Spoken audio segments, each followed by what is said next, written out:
ரொம்ப நாளா தான் செய்யணும்னு நினைச்சிட்டு இருந்த அந்த கொடூரமான செயலை அன்னைக்கு அரங்கேற்ற முடிவு பண்ணாரு டேவிட் ஓபன்ஷா. குழந்தைகள் எல்லாம் ஸ்கூலுக்கு அனுப்பி விட்டுட்டு ஒரு பக்கெட்டை எடுக்கிறாரு. அந்த பக்கெட்டுக்குள்ள -100 வர வைக்கிறதுக்காக ஒரு கெமிக்கலை போடுறாரு. அதுக்கப்புறம் அவர் செஞ்சது எல்லாமே நம்பவே முடியாத விஷயங்கள். ஒரு சாதாரண மனுஷன் இதெல்லாம் செய்யணும்னு கற்பனை கூட பண்ணி பார்க்க மாட்டான். யார் இந்த டேவிட் ஓபன்ஷா? அன்னைக்கு என்ன நடந்தது வாங்க பார்க்கலாம்.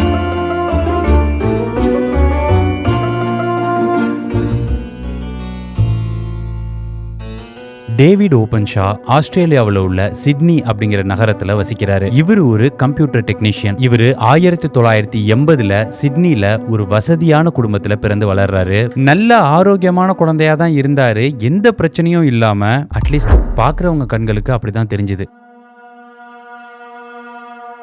இவர் பிறந்த 6 வருஷம் கழிச்சு இவர் இருக்கிற சிட்னில இருந்து கிட்டத்தட்ட 16,000 கிலோமீட்டர் தாண்டி அமெரிக்காவில் உள்ள கலிபோர்னியா மாகாணத்துல ஒரு பெண் குழந்தை பிறந்து வளருது. அவங்க பேரு ஜீவல் ஷூபிங். இவங்க 2 பேருக்குள்ள என்ன உறவு அப்படின்னு கேட்டீங்கன்னா, இவங்க 2 பேரும் செய்ய போற அந்த ஒரு கொடூரமான விஷயம் தான் இவங்களுக்குள்ள உள்ள ஒரே ஒற்றுமை. டேவிட் ஓபன்ஷா வளரும் போது ஒரு 4-5 வயசு வரைக்கும் அவருக்கு எந்த பிரச்சனையும் இருக்கல. ஆனா அவருக்கு விவரம் தெரிய ஆரம்பிக்கும் போது அவருடைய மனசுல ஒரு உறுத்தல் இருந்துகிட்டே இருக்கு. அது என்னன்னா, தன்னுடைய வலது கால் தன்னோடதே இல்ல அப்படின்னு அவருக்கு ரொம்ப ஸ்ட்ராங்கா தோணுது.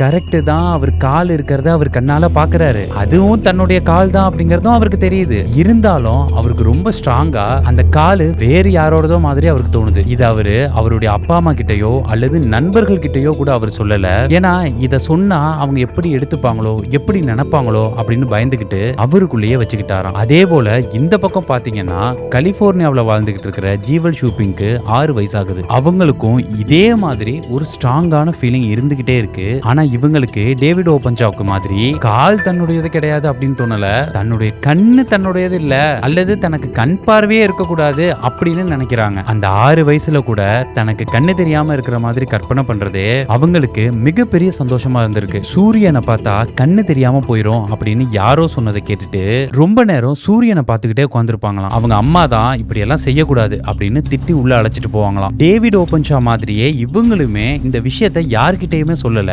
தனக்குள்ளேயே வச்சுக்கிட்டாங்க. டேவிட் ஓபன்ஷாவுக்கு 14 வயசு ஆகுது. இப்போ இதுக்கு ஏதாவது பண்ணியே ஆகணும் அப்படின்னு அவர் நினைச்சுக்கிட்டே இருக்கிறப்ப எதேர்ச்சியா அவருக்கு ஒரு ஆக்சிடென்ட் நடக்குது. அந்த நேரத்துல அவர் தன்னுடையது இல்ல அப்படின்னு நினைக்கிற அவருடைய வலது கால் முட்டிக்கு கீழே தானே வேணும்னே காயப்படுத்திக்கிறாரு. அந்த காயத்தினால இன்ஃபெக்ஷன் ஆகி அதனால காலை எதுவும் எடுத்துட மாட்டாங்களா அப்படின்னு நினைக்கிறாரு. ஆனா அப்படி எதுவுமே நடக்கல. அந்த காயம் ஆறி அவரு ரெக்கவர் ஆகி வந்துடுறாரு. அவரு இத பத்தி பேசும்போது என்ன சொல்றாருன்னா, ஒவ்வொரு நாளும் நான் தூங்கி ஏந்திரிக்கும் போது இந்த காலி எப்படியாவது என்னை விட்டு போயிடாதா அப்படின்னு ஆதங்கமா எனக்குள்ள குமுறிக்கிட்டே இருப்பேன் அப்படின்னு சொல்றாரு. வெளியில பார்க்கும்போது டேவிட் ஓபன்ஷாவும் ஜீவல் ஷூபிங்கும் சந்தோஷமா இருக்கிற மாதிரி தெரிஞ்சாலும் மனசளவுல ரொம்பவே உடைஞ்சு போய் தான் வாழ்ந்துட்டு இருந்திருக்காங்க. இப்படியே காலங்கள் போகுது, நாட்கள் நகருது. டேவிட் ஓபன்ஷாவுக்கு கல்யாணமும் ஆகுது. அப்புறம் 3 குழந்தைகளுக்கு தகப்பனாகிறாரு. இப்போ அவருக்கு வயசு 28 ஆகுது. ஆனா அப்பவும் அவர் மனசுக்குள்ள அந்த எண்ணம் தீ மாதிரி பரவிக்கிட்டே இருக்கு.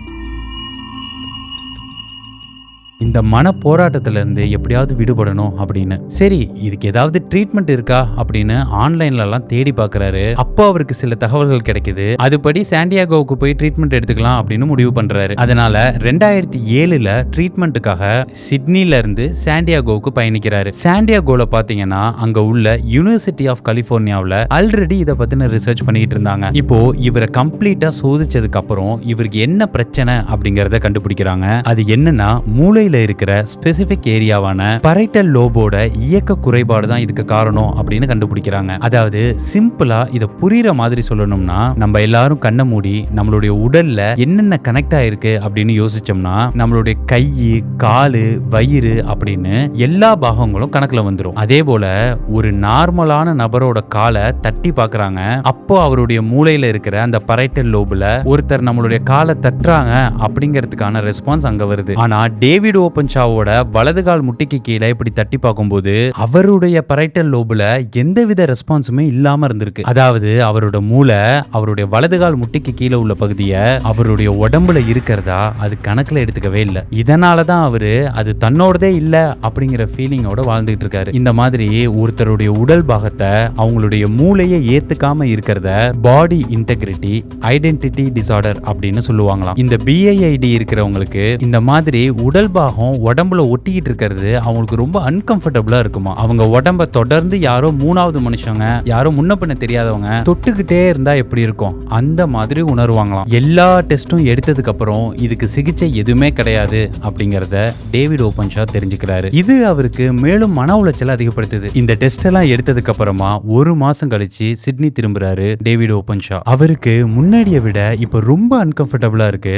ஏன்னா இதுக்கு தீர்வு கிடையாதுன்னா இப்படியே இதே மன உளைச்சலோடய வாழ போறோமா அப்படிங்கிற எண்ணம் தான். இதுக்கப்புறமா தன்னுடைய சைக்காட்டிஸ்டான கிறிஸ் ரயான் கிட்ட தன்னுடைய வலது கால் முட்டிக்கு 2 இன்ச்சுக்கு கீழே ஒரு கோடு போட்டு இதுக்கு கீழே என் காலை எடுத்துடலாமே அப்படின்னு கேக்குறாரு. ஆனா எத்திக்கல் ரீசனுக்காக அப்படியெல்லாம் பண்ண மாட்டாங்க அப்படின்னு சொல்லி டேவிட் ஓபன்ஷாவை சமாதானப்படுத்திருக்காரு அந்த சைக்காட்டிஸ்ட். இதுக்கப்புறமா டேவிட் ஓபன்ஷாவுக்கு அந்த கால் இருக்கவே கூடாது அப்படிங்கிற எண்ணம் பல மடங்கு அதிகரிக்குது. ஒரு கட்டத்துல இதனால அவர் ஒரு விபரீதமான முடிவு எடுக்கிறாரு. 2008 மார்ச் 8ஆம் தேதி டேவிட் ஓபன்ஷா குழந்தைகள் எல்லாத்தையும் ஸ்கூலுக்கு அனுப்பிட்டு வீட்டுக்குள்ள போய் ஒரு பக்கெட்டை எடுத்து அதுல -100 டிகிரி வரைக்கும் கூலிங்கை ஏற்படுத்தக்கூடிய ஒரு கெமிக்கலை கொட்டுறாரு. அதுக்கப்புறமா தன்னுடைய வலது காலை அதுக்குள்ள வச்சுட்டு உட்கார்ந்திருக்காரு. கொஞ்சம் கொஞ்சமா அவருடைய வலது கால் உறைய ஆரம்பிக்குது, ரத்த ஓட்டம் நிக்குது. இது ரொம்ப ஆபத்தான செயல், செய்யவே கூடாத செயலா இருந்தாலும் அவருடைய மனநிலை அவர் அப்படி செய்ய வைக்குது. வேற யாரும் இந்த செயலை கொஞ்ச நேரம் செஞ்சிருந்தா கூட உடனே வலி தாங்க முடியாம அதை அப்படியே விட்டுருவாங்க. ஆனா டேவிட் அப்படி விடல.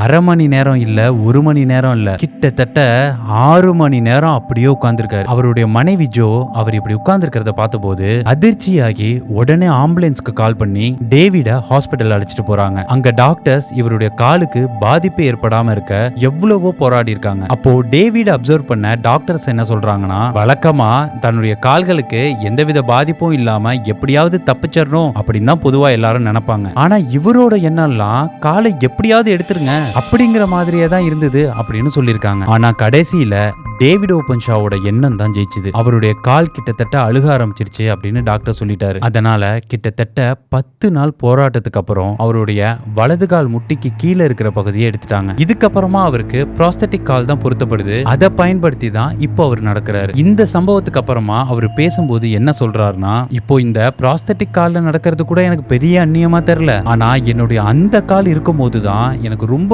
மன உளைச்சலாவும் அந்நியமாவும் இருந்தது. இப்பதான் ரொம்ப சந்தோஷமா இருக்கேன், முழுமையா உணர்றேன் அப்படின்னு சொல்லியிருக்காரு. அப்ப ஜுவல் ஷூப்பிங் என்னன்னாங்க அப்படின்னு கேட்டீங்கன்னா, டேவிட் ஓபன்ஷாவுக்கு இருந்த பொறுமை கூட ஜுவல் ஷூப்பிங்க்கு இல்ல. அவங்களுக்கு தன்னுடைய கண்கள் இருக்கிறத, அதாவது பார்வை இருக்கிறத அவங்களால ஜீரணிக்கவே முடியல. அவங்களும் டேவிட் ஓபன்ஷா மாதிரியே ஒரு சைக்காலஜிஸ்ட கன்சல்ட் பண்ணிட்டு இருந்திருக்காங்க. ஒரு கட்டத்துல எனக்கு கண்கள் கண்டிப்பா வேணாம், என்னுடைய பார்வையை எடுத்துருங்க அப்படின்னு அந்த சைக்காலஜிஸ்ட் கிட்ட கதறி இருக்காங்க. இதுக்கு அவங்களும் ஒத்துக்கிட்டாங்க. இந்த சம்பவம் எப்ப நடந்ததுன்னா, டேவிட் ஓபன்ஷா அந்த செயலை செய்யறதுக்கு 2 வருஷத்துக்கு முன்னாடியே ஒரு மோசமான முடிவை ஜுவல் ஷூப்பிங் எடுத்துட்டாங்க. அவங்க செஞ்ச அந்த ஒரு செயலால அவங்க அம்மா, தங்கச்சின்னு அந்த குடும்பமே இவங்களுடைய உறவை முறிச்சுக்கிட்டாங்களாம். இப்போ ஜீவல் அவங்களுடைய பாய் ஃப்ரெண்டான மைக்கோட தான் வசிக்கிறாங்க. அப்படி என்ன பண்ணாங்க அப்படின்னா, 2006ஆம் வருஷம் ஒரு நாள் வீட்டுக்கு கூட தெரியாம அந்த சைக்காலஜிஸ்ட் கிட்ட போறாங்க. அவங்க ஜீவல் ஷூப்பிங்கோட கண்களை மரத்து போக வச்சுட்டு ட்ரெயின் கிளீனரை போட்டு விடுறாங்க. இது அவங்களுடைய கண்களை ஹெவியா டேமேஜ் பண்ண ஆரம்பிக்குது. உடனே அவங்கள ஹாஸ்பிட்டல்ல அட்மிட்டும் பண்றாங்க. ஆனா ஆல்ரெடி ஹெவியா டேமேஜ் ஆயிட்டதுனால கொஞ்சம் கொஞ்சமா அவங்களுடைய பார்வை பறிபோகுது. டேவிட் ஓபன்ஷா மாதிரியே இப்போ இவங்களும் இப்பதான் நான் சந்தோஷமா இருக்கேன், முழுமையா உணர்றேன் அப்படின்னு சொல்றாங்க. ஆனாலும் இன்னொரு விஷயம் இவங்க சொல்றது என்னன்னா, இந்த பிரச்சனைக்கு இது முடிவு கிடையாது, என்ன போல யாரும் செய்யாதீங்க, இப்போ இல்லைனாலும் ஃபியூச்சர்ல இதுக்கான தீர்வு கண்டுபிடிப்பாங்க, அதனால காத்துருங்க அப்படின்னு இவங்கள போல பிஐஐடி நோயாளிகளா உள்ளவங்களுக்கு இவங்க அறிவுறுத்துறாங்க. இதுல இருந்து நம்ம தெரிஞ்சுக்கிற விஷயம் என்னன்னு பாத்தீங்கன்னா, இந்த பிஐஐடி ரொம்ப ரேரான ஒரு டிசார்டர். உலகம் முழுக்க நிறைய பேரு இந்த ரேர் கண்டிஷனோட போராடிட்டு இருக்காங்க. இந்த டிசார்டரை தவிர்த்துட்டு பாத்தீங்கன்னா, இவங்க மென்டலி நல்ல ஸ்டேபிளான பர்சன் தான். இருந்தாலும் இவங்க மனசளவுல உடஞ்சு போறதுக்கு காரணம் என்னன்னா, உடல் அளவுல வர வியாதியை விட இந்த மாதிரி மனதளவுல வர பிரச்சனைகள் ரொம்பவே சிக்கலானது அப்படிங்கிறது தான். இத பத்தி நீங்க என்ன நினைக்கிறீங்க? வேற என்ன வினோதமான நோய்கள்லாம் நீங்க கேள்விப்பட்டிருக்கீங்க அப்படிங்கறத கமெண்ட்ல பதிவு பண்ணுங்க. அடுத்து ஒரு சுவாரஸ்யமான வீடியோல சந்திக்கிறேன். வணக்கம்.